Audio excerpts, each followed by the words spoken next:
I analyzed the last 8 March Madness tournaments to find the effect of NIL and the updated transfer rules on the Sweet 16. We will look at the rosters of every Sweet 16 team from the 4 years before these rule changes and the 4 after to discover how it's impacting mid-majors. In short, it's bad. Really bad. We will also look at each of the Cinderella runs from the last 8 years to see how the transfer portal affected them after their tournament success. In 2021, the NCAA implemented 2 major rule changes that dramatically reshaped college sports. In April of 2021, the NCAA updated their transfer rules to allow all student athletes to transfer schools one time and be immediately eligible to play for their new school the upcoming season. Prior to this, all student athletes other than graduate students had to sit out a year before becoming eligible. Requiring athletes to sit out a year was a massive disincentive for transferring and resulted in very few transfers occurring. With this new rule in place, student athletes were given much more freedom and power to find the best situation for themselves. In July of 2021, another major rule change occurred with the creation of NIL. This allows student athletes to monetize their name, image, and likeness. In other words, they can get paid to play rather than just receiving a scholarship. These 2 major rule changes not only made it easier to move schools, it also made it profitable to do so. In April 2024, the NCAA further amended the transfer rule to allow student athletes unlimited transfers with immediate eligibility the following season as long as they maintain good academic standing. As this is the first tournament under the 2024 rule change, we will also compare this year's data on its own to the previous years to see if we can get a glimpse of what the future of college sports will look like. We are looking for every former mid-major player that has had a significant role on Sweet 16 teams. To do this, we will look at every player that averaged 20-plus minutes per game.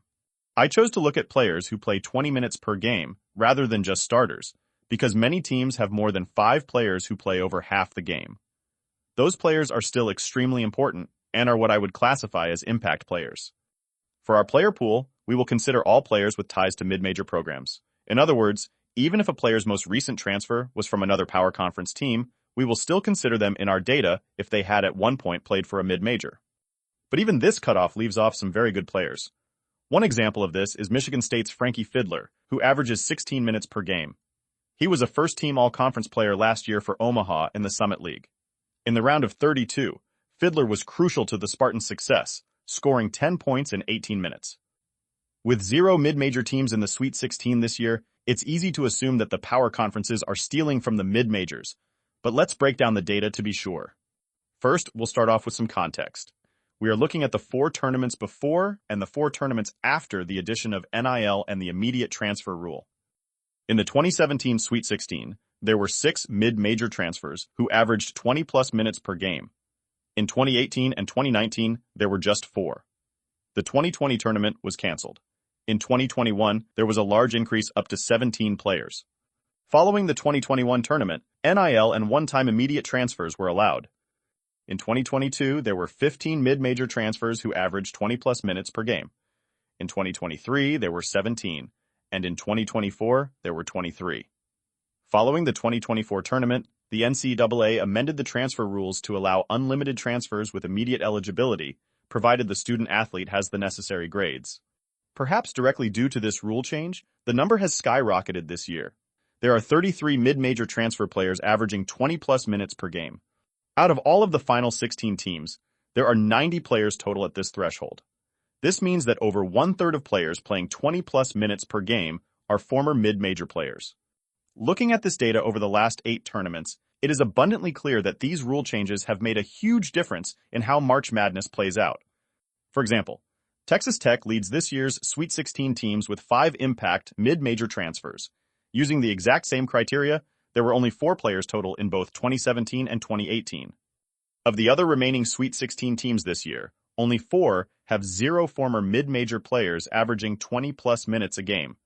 Perhaps the most interesting of these teams is Purdue.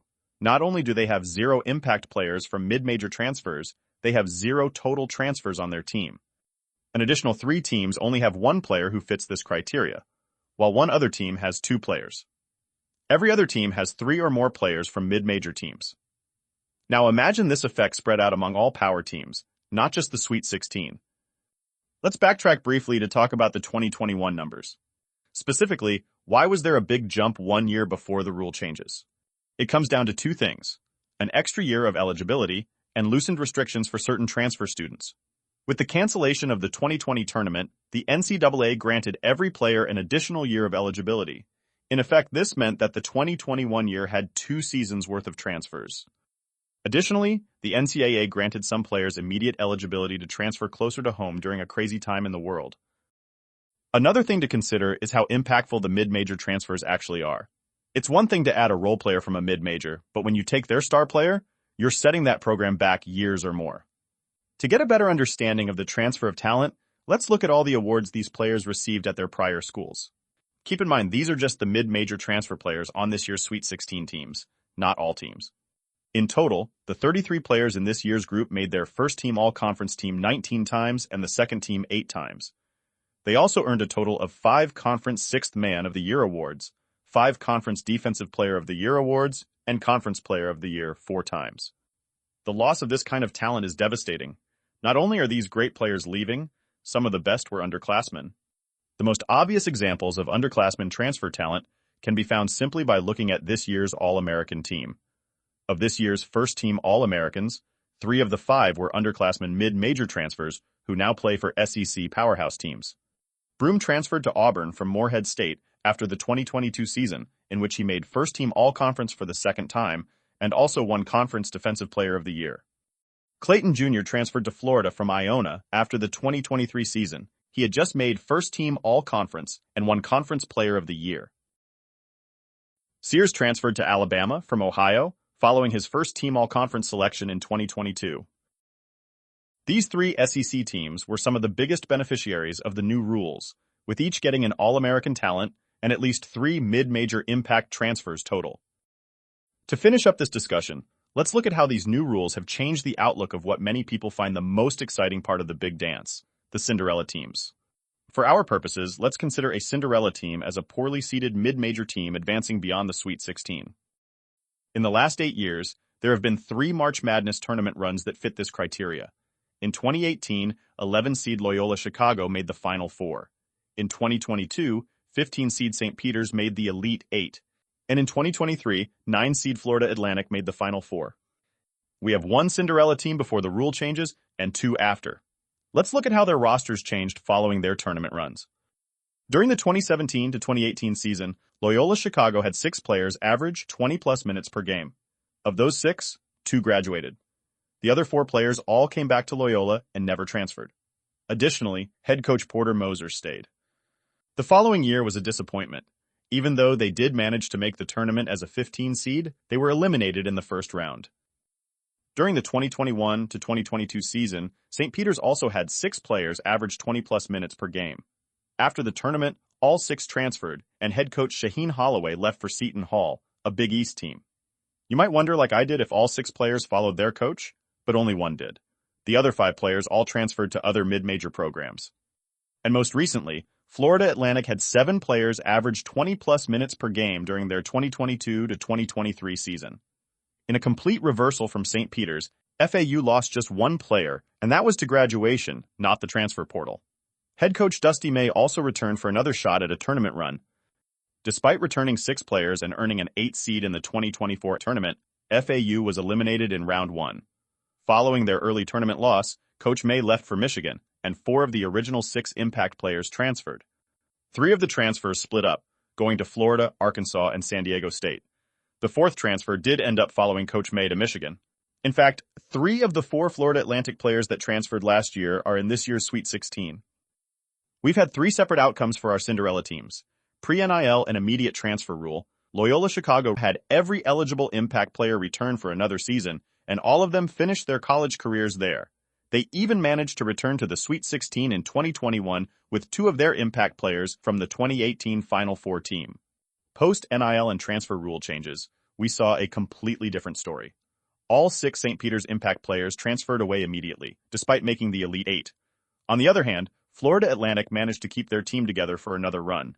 But when that failed, all of the remaining impact players from the Final Four team left for new opportunities. March Madness is one of the most exciting sporting events in the world, but it's at risk of losing one of the things that makes it great: the small school that makes an improbable run. However, I don't blame any player who leaves a smaller school for a better opportunity, whether that's because of NIL or just the chance to play for a better team. I know if I were in a similar situation, I would almost certainly do the same thing. But just looking at the future of college sports from a fan's perspective, I fear that the gap between the big schools and the small is only going to get bigger. On the bright side, we have shown that you can find all-American level players at the mid-major schools, so the hope for more Cinderella teams still lives on. Thanks for watching. If you're interested, there will be an article on our website, nextteamup.com, that shows all the mid-major players discussed in this video. If you enjoyed this analysis, please leave a like and follow us for more videos like this in the near future.